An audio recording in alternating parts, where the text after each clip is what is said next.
नमस्कार बच्चों, आप सभी का स्वागत है आपके अपने यूट्यूब चैनल होम साइंस में, जिसमें आज आप सब देखने वाले हैं MA final year home science की क्लास। और आप सबका पेपर 2 है। पेपर 2 आपका क्या है? Home management.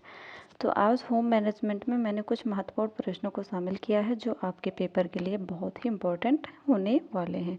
तो कह सकते हैं वीडियो बहुत ही महत्वपूर्ण है, इसलिए अधिक से अधिक वीडियो को शेयर करें, लाइक करें, और जो पहली बार जुड़े हैं वो ज़रूर से ज़रूर चैनल को सब्सक्राइब भी कर लें। ठीक, तो आगे बढ़ते हैं। इससे पहले आप सब जल्दी से लाइक करते हुए आगे बढ़ें। ठीक, तो बच्चों आप सबको पता है कि आप सबका पेपर कब से है? 25 तारीख से है। ठीक, इसलिए रिवीजन करना स्टार्ट कर दीजिए क्योंकि समय बहुत कम है।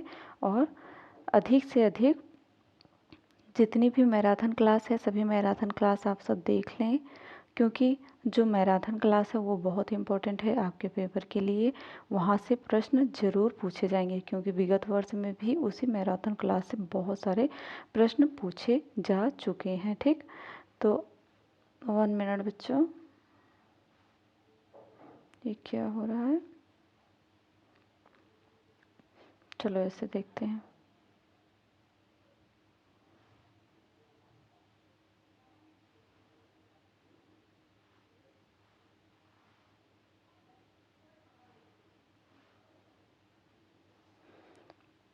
आप सब स्क्रीन पर देख पा रहे हैं, पहला प्रश्न आप सबको दिखाई दे रहा है। पहला प्रश्न है थकान। जी हाँ, मैंने शॉर्ट में बताया था थकान के प्रकार। तो थकान दो प्रकार के होते हैं, एक शारीरिक थकान होता है, दूसरा मनोवैज्ञानिक थकान होता है। ठीक, तो थकान शरीर की वह शारीरिक अवस्था होती है जिसमें पूर्व में किए गए कार्य के कारण वर्तमान कार्य को करने में हमारी योग्यता जो होती है कम हो जाती है। अगर हम जो कार्य करते हैं उससे हमें थकान फील होती है तो आगे कार्य करने के लिए हमारे पास क्या होता है? क्षमता नहीं रहती है कार्य करने की, वो योग्यता कम हो जाती है। इसी को हम थकान कहते हैं। थकान दो प्रकार के होते हैं, पहला शारीरिक थकान, दूसरा मनोवैज्ञानिक थकान। मनोवैज्ञानिक जैसे आप इंटरनेट पे अधिक देर तक देख रहे हैं तो आपको मनोवैज्ञानिक तौर पे थकान फील हो रहा है। जैसे मानसिक रूप से अगर कहीं घूम टहल लिए, पढ़ाई कर रहे हैं तो इससे आपको मनोवैज्ञानिक थकान दूर होता है।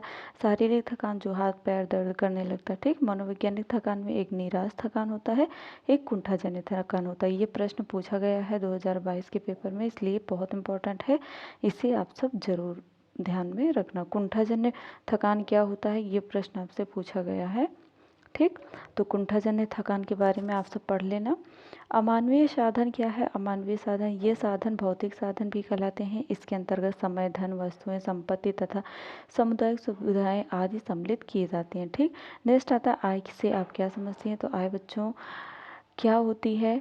आय आप सबको पता है आय क्या है। आप सब भी आय पे निर्धारित हैं।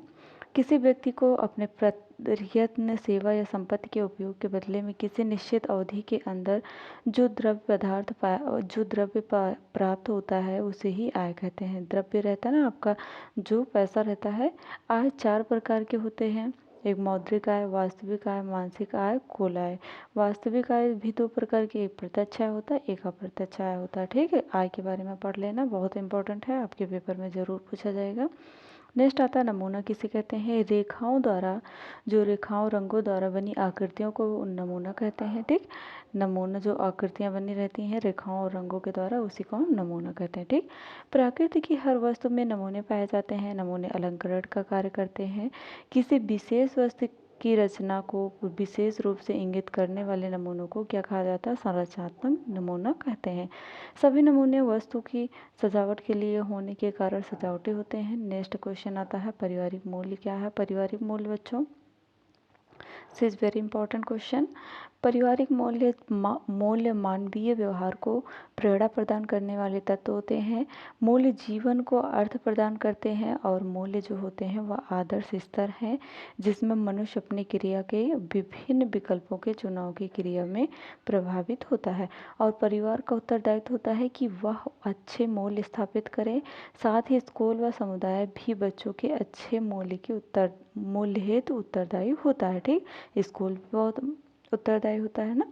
यदि परिवार के सभी परिपक्व सदस्य पारिवारिक साधनों के उपयोग से संबंधित निर्णयों में भाग लेते हैं तो मूल्य को आकार देने में सहायता मिलती है। ठीक, नेक्स्ट क्वेश्चन आता है पारिवारिक बजट का महत्व। तो बच्चों, पारिवारिक बजट के महत्व कौन कौन से हैं? पहला आता है आपका, यह अनावश्यक आय को जो अनावश्यक व्यय को हटाने में सहायक होता है। अगर आप पारिवारिक बजट बनाकर रखेंगे तो जो अनावश्यक व्यय होता है, जो अनावश्यक खर्च होता है, वो नहीं होता। ठीक, यह धन व्यवस्थापन की शिक्षा प्रदान करता है। यह दीर्घकालीन लक्ष्यों को प्राप्त करने में भी सहायता प्रदान करता है। 1 मिनट बच्चों। इसके बाद आता है यही जो यह हमें अपनी आय की सीमा में रहने की प्रेरणा देता है। यह जीवन की सबसे अधिक महत्वपूर्ण वस्तु की आवश्यकताओं को निर्धारित करने हेतु तो दबाव डालता है। ठीक, नेक्स्ट क्वेश्चन आता है गृह प्रबंध का दर्शन क्या है? गृह प्रबंध पढ़ रहे हो तो उसमें जानना चाहिए कि गृह प्रबंध का दर्शन क्या है। तो गृह प्रबंध में दर्शन महत्वपूर्ण होता है क्योंकि घर के सभी सदस्यों के लिए विचारों, भावनाओं और अनुभवों का दर्शन अर्थात अर्थ प्रदान करता है। यह मानवीय संबंधों में गुणों को विकसित करने, वातावरण, पारिवारिक अभिरुचि और क्रियाओं का चुनाव करने और विशेषकर जीवन में व्यवसाय व कार्य के चयन में अवसर प्रदान करता है। दर्शन के आधार पर परिवार यह व्यक्ति अपने मूल्यों और लक्ष्यों की स्थापना करता है। ठीक, नेक्स्ट क्वेश्चन आता है परंपरागत स्तर को स्पष्ट कीजिए। बहुत तेजी के साथ रिवीजन कर रहे हैं, इसके लिए हम क्षमा चाहते हैं, पर आप सब इतने एक्सपर्ट हो कि आप सब समझ जाओगे, और नहीं समझ में आता है तो दोबारा रिवीजन कर लेना, बहुत अच्छे से आपको याद आ जाएगा। ठीक, रट्टा हो जाएगा। परंपरागत स्तर को स्पष्ट कीजिए। यह स्तर जो होता है परिवार या समूह द्वारा अपनाए गए, क्या होता है बच्चों? परिवार या समूह द्वारा अपनाए गए मूल्य पर निर्भर होते हैं। परंपरागत स्तर को प्राप्त करने के लिए व्यक्ति आवश्यक हो तो उसके अनुकूल अपने को बनाने के लिए परिवर्तित होता है। परिवर्तन ही संसार का नियम होता है, इसलिए तो परिवर्तित होना ही होता है। ठीक, इसमें सामाजिक स्वीकृति एवं पूर्णता जैसे मूल्यों को भी मान्यता दी जाती है तथा इसको बनाए रखने के लिए अपेक्षाकृत अधिक प्रयत्न की आवश्यकता होती है। धन, समय तथा प्रयत्नों को मूल्यों के रूप में कम मान्यता दी जाती है। ठीक, धन जो होता है, समय होते हैं, इसे मूल्य की अपेक्षा कम महत्व दिया जाता है। दीर्घकालीन लक्ष्य, ये बहुत इंपॉर्टेंट है। दीर्घकालीन लक्ष्य ये पेपर में जरूर आएगा।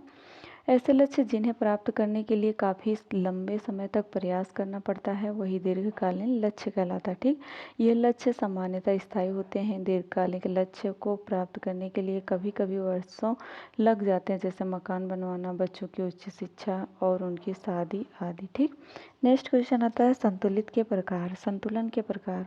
ठीक, संतुलन दो प्रकार के होते हैं, एक होता है सम संतुलन, दूसरा होता है असम संतुलन। सम संतुलन, इन्हें हम औपचारिक संतुलन भी कहते हैं। इसमें विश्राम करना, संतोष एवं स्थिरता का आभास होता है। एक माप की या समान आकार की वस्तुओं का एक केंद्र बिंदु से बराबर दूरी पर रखने से सम संतुलन स्थापित किया जा सकता है। वहीं असम संतुलन जो होता है, इसे अनौपचारिक या अव्यवस्थित संतुलन भी कहा जाता है। इसी प्रकार के संतुलन में विभिन्न प्रकार के मापों, आकृतियों या आकर्षण की वस्तुओं को केंद्र बिंदु के से असमान दूरी पर रखा जाता है। नेक्स्ट क्वेश्चन आता है नियंत्रण की अवस्थाएं क्या होती हैं, बताइए। ग्रास एवं कर्नेल ने बताया कि नियंत्रण की जो अवस्थाएं होती हैं, पहला होता है बल देना। साइमन ने इसे नियंत्रण की एक अवस्था के रूप में माना है। उसके अनुसार इसका अर्थ होता है कि कार्य संपन्न कराने की कला। ठीक, जो कार्य है उन्हें संपन्न कराने की कला होनी चाहिए। ठीक, नेक्स्ट आता है निरीक्षण। यहीं पर निरीक्षण के बारे में कहा कि योजना के कार्यान्वयन के नियंत्रण की दूसरी अवस्था योजना की प्रगति का निरीक्षण है, जो कई स्थितियों में अपने आप संपन्न हो जाता है। और नेक्स्ट आता है समायोजन। यह होता है कि यह नियंत्रण की तीसरी अवस्था होती है। यदि आवश्यक हो तो योजना का समायोजन करना, अर्थात नए निर्णय लेना होता है। ठीक, नेक्स्ट क्वेश्चन आता है समूह निर्णय। सारे प्रश्न बहुत इंपॉर्टेंट है, इसलिए वीडियो को पूरा वॉच करना। जो अभी तक लाइक नहीं किया, लाइक शेयर सब्सक्राइब अवश्य कर लें। समूह निर्णय। समूह निर्णय समूह के लिए समूह के सदस्यों द्वारा लिए जाते हैं। परिवार की वे समस्याएं जिनसे परिवार के सदस्य प्रभावित होते हैं और हल करने के लिए परिवार के सभी सदस्य विभिन्न उपायों की खोज करते हैं और किसी एक उपाय के प्रयोग का निर्णय करते हैं। वहीं पर भौतिक साधन होता है। भौतिक साधनों के अंतर्गत धन तथा धन से प्राप्त होने वाली समस्त सुविधाएं परिवार परिवार के विभिन्न कार्यों पर व्यय किए जाने वाला धन, परिवार की चल अचल संपत्ति जैसे मकान, कार, गहने, वस्त्र आदि तथा सामुदायिक सुविधाएं जैसे पुस्तकालय, पार्क, लाइब्रेरी, स्टेशन, अस्पताल आदि। इसके अंतर्गत यातायात और स्वास्थ्य सुविधाएं भी आती हैं। ये क्या होती हैं? भौतिक साधन होती हैं। याद कर लेना भौतिक साधन क्या क्या है। ठीक, भौतिक साधन इतने होते हैं, इन्हें याद कर लेना। ठीक, बहुत इंपॉर्टेंट है। नेक्स्ट आता है बचत का अर्थ बताइए। बचत का अर्थ भविष्य हमेशा अनिश्चित होता है, अतः भावी आवश्यकताओं एवं आकस्मिक परिस्थितियों में आर्थिक रूप से सुदृढ़ प्रतिमाह आय को जो भाग बचाया जाता है उसे बचत कहा जाता है। अगर मान लो भविष्य में आप बीमार पड़ गए तो अगर आप बचत नहीं करोगे तो कहाँ से इलाज कराओगे। ठीक, दूसरे शब्दों में हम बचत को इस प्रकार परिभाषित कर सकते हैं कि व्यक्ति की आय का वह भाग जो वर्तमान आवश्यकताओं को पूरा करने के बाद बच जाता है तथा यह बचा हुआ भाग भविष्य की आवश्यकताओं के लिए सुरक्षित कर लिया जाता है, वही क्या कहलाता है? यह सुरक्षित भाग ही व्यक्ति की बचत कहलाती है। नेक्स्ट आता है अल्पकालीन लक्ष्य क्या कहलाता है? क्या है? ये लक्ष्य अपेक्षाकृत कम समय में प्राप्त होते हैं और अधिक स्पष्ट होने वाले होते हैं। ये लक्ष्य दीर्घकालीन लक्ष्य की प्राप्ति का एक साधन होते हैं। ठीक, नेक्स्ट क्वेश्चन आता है मल्टीमैन चार्ट क्या है? मल्टीमैन चार्ट बच्चों वेरी इंपॉर्टेंट। इस चार्ट का प्रयोग उन क्रियाओं के लिए किया जाता है जिसे एक ही समय में दो या दो से अधिक व्यक्ति करते हैं। इसमें कार्य और उसमें आने वाली रुकावटों का तुलनात्मक अध्ययन किया जाता है। नेक्स्ट आता है पारिवारिक संसाधनों से क्या आशय है? पारिवारिक संसाधनों से आशय बहुत इंपॉर्टेंट है। जो पारिवारिक संसाधन होता है बच्चों, वो गृह व्यवस्था का अभिप्राय यही है कि परिवार में उपलब्ध साधनों का प्रयोग इस प्रकार किया जाए कि परिवार अपने लक्ष्यों तथा मूल्यों को प्राप्त कर सके। केवल साधन मात्र होने से लक्ष्य मूल्य प्राप्त नहीं हो जाते। लक्ष्य मूल्य की प्राप्ति हेतु हमें क्या करना होता है? साधनों का संगठन तथा उनकी गतिशीलता जरूरी होती है। साधनों के समुचित प्रयोग से ही लक्ष्य प्राप्त किया जा सकता है। कुशल गृहिणी वही है जो साधनों का प्रयोग इस प्रकार योजनाबद्ध तरीके से करे कि परिवार की अधिकतम संतुष्टि हो सके। ठीक, इसी अधिकतम संतुष्टि प्राप्ति हेतु साधनों के प्रयोग हेतु योजना बनाना आवश्यक होता है। यह आवश्यक है कि परिवार के उपलब्ध साधनों का प्रयोग इस प्रकार किया जाए कि परिवार के सदस्यों के मध्य आपसी सामंजस्य रहे, कोई कलह तनाव वाला स्थिति न हो। घर के इन लक्ष्यों की पूर्ति के लिए जो गृहिणी होती है प्राप्ति हेतु साधनों का उचित उपयोग तभी हो सकता है जबकि इन क्रियाओं का संचालन करने वाले साधनों की जानकारी हो, साधनों का उचित प्रयोग मालूम होता है। एक गृहिणी के लिए यह बहुत इंपॉर्टेंट होता है कि अपने घर में सभी कार्य को योजनाबद्ध तरीके से करे जिससे सभी को संतुष्टि प्राप्त हो सके। ठीक है, मौद्रिक आय क्या होती है? मौद्रिक आय देख लेते हैं। जो परिवार को मुद्रा के रूप में जो आमदनी निश्चित समय में प्राप्त होती है उसे ही मौद्रिक आय कहते हैं। ठीक, मुद्रा या मौद्रिक आय कहते हैं। यह आय परिवार को वेतन, मजदूरी, जमीन जायदाद, किराया, व्यापार से लाभ, रॉयल्टी आदि से प्राप्त आय के रूप में होती है। ठीक, आवश्यकता के प्रकार मैंने पढ़ाया हुआ है, शॉर्ट वीडियो आप देख लेना। ये इतना इम्पोर्टेंट नहीं है। ठीक, आवश्यकता ये बहुत इम्पोर्टेंट है, इसको मैंने शॉर्ट में पढ़ाया है। आवश्यकता के प्रकार जा कर के डिस्क्रिप्शन में लिंक भी दे रखा है, वहाँ से भी देख सकते हैं। मिलते हैं नेक्स्ट वीडियो में नेक्स्ट टॉपिक के साथ, तब तक के लिए जय माता रानी।